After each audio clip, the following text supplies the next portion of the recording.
Bonjour à tous, c'est Justine, bienvenue sur ma chaîne, j'espère que vous allez bien. Je suis très contente de vous retrouver dans cette nouvelle vidéo. Alors aujourd'hui je vous propose de faire avec moi ma recette de forêt noire 2025. Pourquoi 2025? Puisque je vous l'ai déjà proposé il y a quelques années sur YouTube.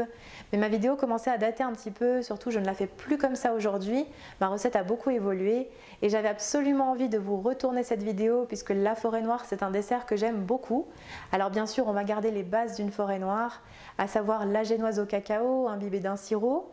Et puis j'ai choisi ici de la garnir d'un confit de cerises griottes, d'un crémeux au chocolat qui apportera beaucoup d'onctuosité, un petit peu moins lourd qu'une ganache également. Et puis on gardera aussi la chantilly vanillée. Pour la décoration, vous avez pu le voir peut-être sur la miniature de la vidéo, j'ai choisi ici de faire une dentelle en chocolat. Alors pas de panique si ça vous fait peur. Moi c'était un petit challenge personnel puisque c'est comme ça que je l'imaginais depuis quelques années. J'avais vraiment envie de faire cette dentelle en chocolat que j'ai dessinée moi-même. Mais je vais vous donner des astuces si vous souhaitez faire une dentelle beaucoup plus simple. Ou alors vous pouvez très simplement la décorer avec des copeaux de chocolat comme la forêt noire traditionnelle. Pas de panique, la recette elle est réalisable par tout le monde. On peut la simplifier, on adapte en fonction de son niveau comme d'habitude. Et puis je suis toujours là pour vous guider. Je vous laisse avec les ingrédients et ma recette en vidéo.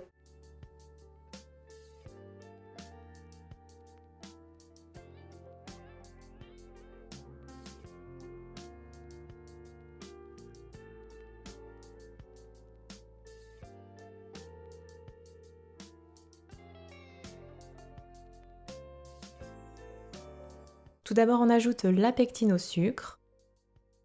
On mélange bien le tout. Puis on réserve. Dans une casserole, on met ensuite la purée de cerises griottes. On ajoute le jus de citron et les griottes surgelées dénoyautées. Je vous mettrai la référence de la purée dans la barre d'infos et pour les griottes, j'ai pris ici celle de chez Thiriet. On va alors faire chauffer le tout sur feu moyen doux. Puis quand le mélange est chaud, on doit au moins être à 60 degrés. On ajoute le mélange sucre-pectine tout en remuant au fouet. On porte à ébullition, puis on laissera cuire environ 12 minutes à petit bouillon sans jamais cesser de remuer. La préparation doit réduire un petit peu. Et on n'oubliera pas de mixer légèrement. Pour ma part, je donne des petits à-coups avec le mixeur plongeant pour garder des petits morceaux dans mon confit. Cela apportera plus de mâche à la dégustation.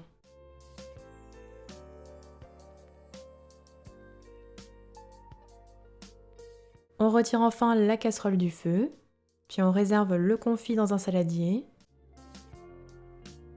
On filme bien au contact, puis on met minimum 5 heures au frigo, le confit va se raffermir. On prépare ensuite le crémeux au chocolat noir.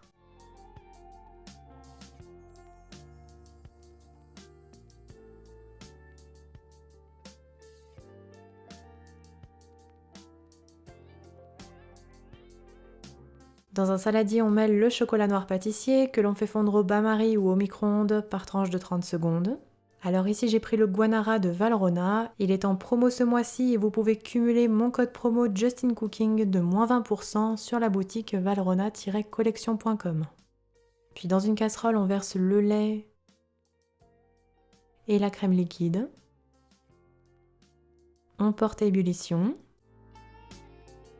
Puis pendant ce temps, dans un saladier, vous mettrez les jaunes d'œufs avec le sucre et on fouette pour blanchir.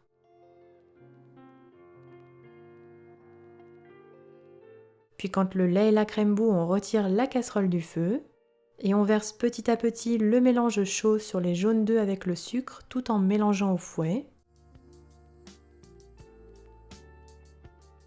Quand la préparation est bien homogène, on remet le tout dans la casserole, puis on fait cuire à la nappe jusqu'à obtenir une température de 83-85 degrés sans jamais cesser de mélanger. Une fois la bonne température atteinte, on retire la casserole du feu, puis on verse la crème anglaise chaude en 3 fois sur le chocolat noir fondu comme une ganache et on mélange entre chaque ajout du centre vers l'extérieur pour créer l'émulsion jusqu'à obtenir une crème bien lisse et homogène.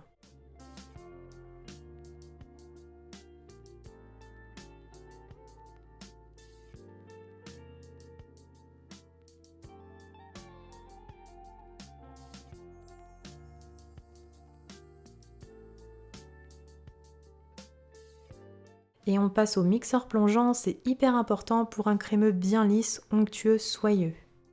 Le crémeux au chocolat noir est terminé. On le couvre de film alimentaire, puis on le réserve 5 heures au frigo, il va se raffermir. Et on prépare ensuite notre génoise au cacao.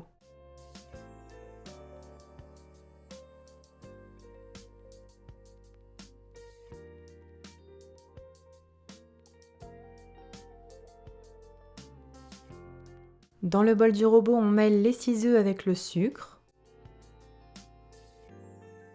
Puis on fouette à vitesse élevée, alors bien sûr au début on augmente progressivement la vitesse. Il faut fouetter environ 12 à 15 minutes jusqu'à ce que le mélange blanchisse, triple de volume. C'est ce qui va vous donner une génoise bien aérée. Vous êtes souvent nombreux à me demander pourquoi pas de levure dans une génoise, mais une vraie génoise n'en contient pas. Vous le voyez, le mélange doit se tenir, il doit être bien mousseux, on dit qu'il doit faire le ruban. On va ensuite tamiser une première moitié des poudres, farine et cacao sur la préparation.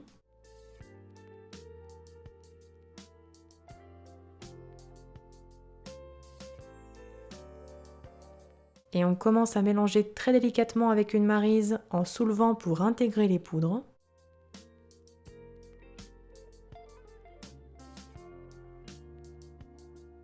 Puis on tamise la seconde moitié des poudres.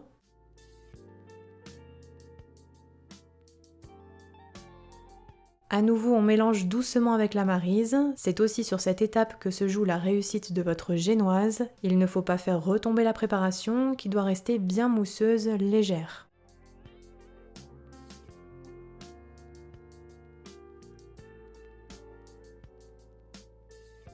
La pâte à génoise est terminée. On prend alors un moule de 18 cm, le mien fait exactement 17,8 cm de diamètre, préalablement beurré puis fariné et on y verse la préparation à l'intérieur. Puis après avoir préchauffé le four à 170 degrés chaleur tournante pendant la préparation de la génoise, on enfourne pour 35 à 40 minutes de cuisson.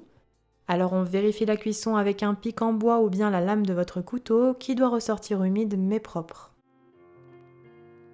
À la sortie du four, on laissera tiédir 5 minutes dans le moule, puis on retourne délicatement la génoise sur une grille.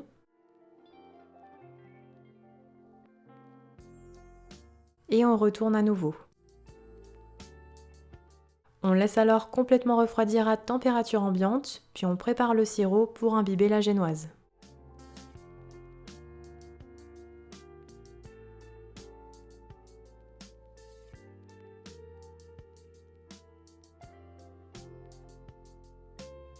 Dans une casserole, on mettra l'eau et le sucre et on porte le tout à ébullition.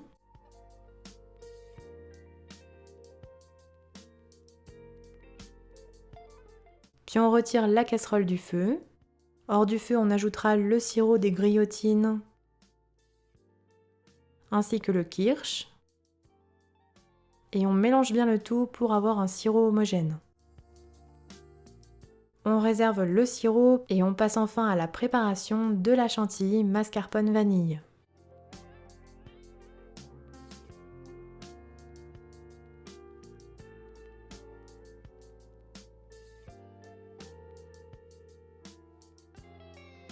Dans un saladier, on mêle la crème liquide froide et le mascarpone froid également.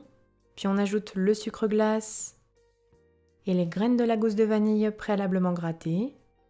Puis on fouette avec le batteur électrique jusqu'à obtenir une chantilly bien souple mais qui se tient. Alors augmentez progressivement la vitesse de votre batteur car si vous foisonnez trop vite au début en pensant bien faire, votre chantilly aura tendance à retomber par la suite. La crème est prête, on la réservera dans une poche à douille munie d'une douille lisse 13 mm, puis on met au frigo dans la poche et on passe au montage de la forêt noire. Pour cela, on reprend notre génoise. Alors ici, j'enlève juste le chapeau, enfin c'est plutôt juste la fine couche du dessus. Et je découpe ensuite la génoise en 3 disques de même épaisseur. Alors prenez un couteau scie, c'est plus facile pour tourner la génoise en même temps que vous la découpez. Également, il faut qu'elle soit complètement refroidie, c'est très important.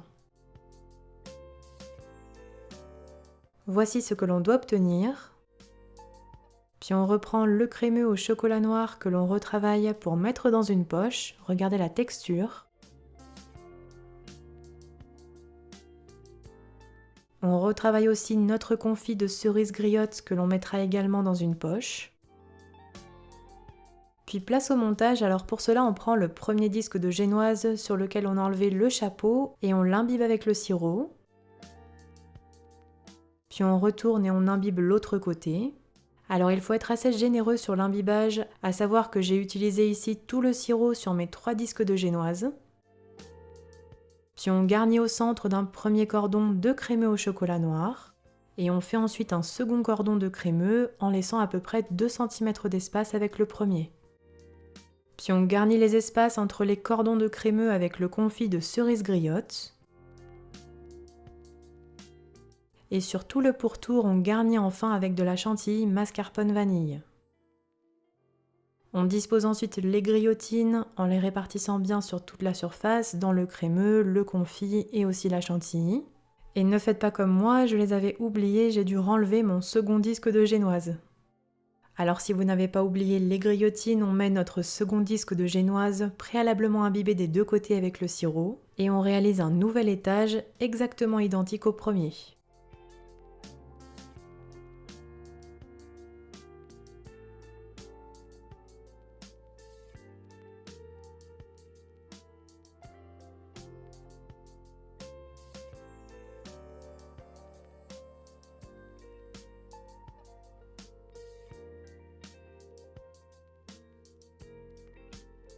Je referme enfin la forêt noire avec le dernier disque de génoise imbibé sur le premier côté. Et j'utilise le sirop restant en imbibant la surface. Je lisse ensuite la chantilly sur les côtés.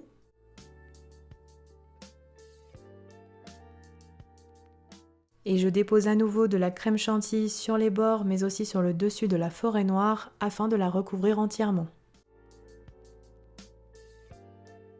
Il ne restera plus qu'à bien lisser le tout avec une spatule pour avoir un résultat bien net.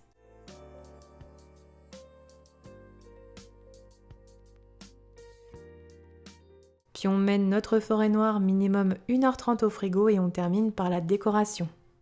Je prépare pour cela ma dentelle en chocolat, alors ici j'ai dessiné mon motif sur une feuille de papier A4 et j'avais calculé qu'il me faudrait 2 feuilles A4 sur la longueur pour faire tout le tour de mon gâteau, alors j'ai recommencé l'étape que vous voyez sur l'écran 2 fois. Également, il est important de bien calculer la hauteur de son gâteau pour faire sa dentelle en conséquence et on dispose d'une bande de rhodoïde sur la feuille de papier pour suivre les motifs avec le chocolat. Et je précise que j'ai bien évidemment tempéré mon chocolat avec la technique du beurre de cacao Micrio. Il m'a fallu 150 g de chocolat noir pâtissier pour les décors. Pour une dentelle plus simple, on pourrait aussi partir sur un trait de chocolat en haut et un trait de chocolat en bas de votre bande et réaliser au milieu des cercles aléatoires avec le chocolat comme des tourbillons. Vous n'aurez ainsi pas besoin de suivre un dessin en dessous, c'est plus facile pour les débutants. Et pour celles et ceux qui voudraient vraiment refaire mon motif, écrivez-moi, je tenterai de trouver un moyen pour vous le transmettre. Je n'ai pas encore déposé de brevet dessus, mais sachez que vous pouvez aussi vous amuser et créer votre propre motif. Je vais ensuite coller doucement ma feuille de rhodoïde contre la forêt noire sans trop appuyer. Il faut juste la mettre au contact de la crème froide et si votre chocolat a été bien tempéré, vous allez voir qu'il va déjà figer très rapidement.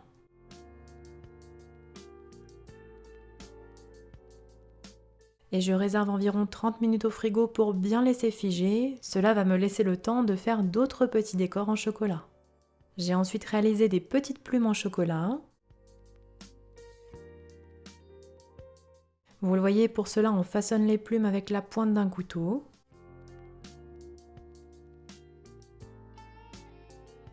Puis on laissera prendre au frigo dans un moule incurvé et on fera ensuite des petites entailles avec un couteau chauffé au chalumeau pour l'effet plume. Je poche également des petites branches en chocolat sur une feuille de rhodoïde.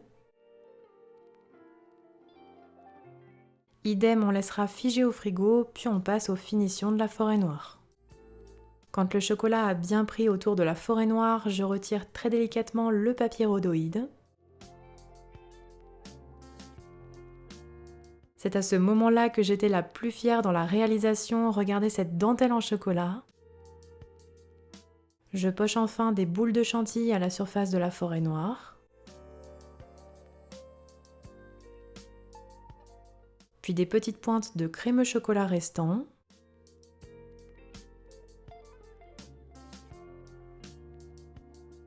Puis je creuse quelques boules de chantilly avec une cuillère parisienne préalablement trempée dans de l'eau chaude.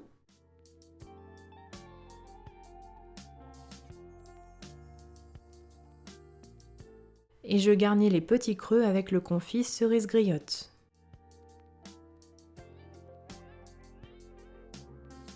Puis je dépose quelques griotines sur les boules de chantilly non creusées. Je décore avec les plumes et les branches en chocolat.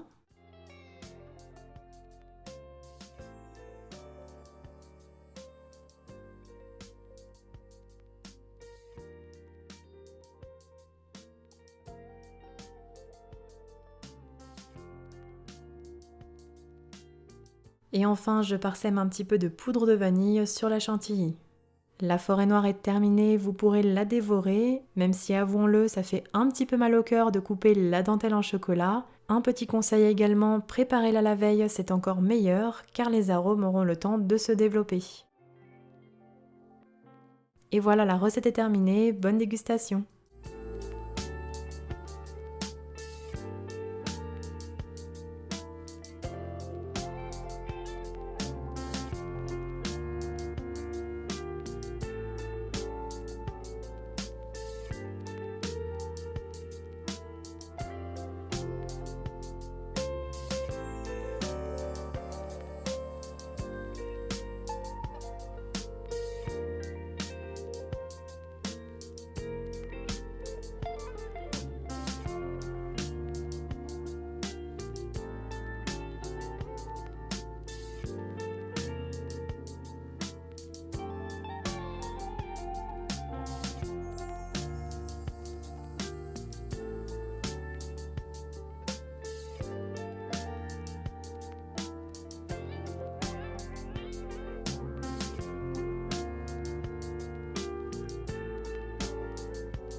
Ma forêt noire est terminée, j'espère qu'elle vous aura plu. Alors comme vous avez pu le sentir, je suis plutôt fière de cette recette. Je compte sur vous pour la liker, la partager, mais aussi je veux voir vos forêts noires. N'hésitez pas à m'envoyer des photos sur Instagram, même si vous ne faites pas la dentelle en chocolat, ou alors laissez-moi un petit commentaire YouTube, car je ne le dis jamais assez, mais ma plus belle récompense, c'est de savoir ce que vous faites grâce à mes vidéos à la maison, de savoir qu'elles vous accompagnent au quotidien pour des recettes de tous les jours, mais aussi pour vos événements. Merci pour votre fidélité, merci pour votre soutien. J'espère qu'on aura encore de nombreuses années ensemble. Moi, je vous dis à très bientôt pour de prochaines recettes de fêtes. Prenez bien soin de vous.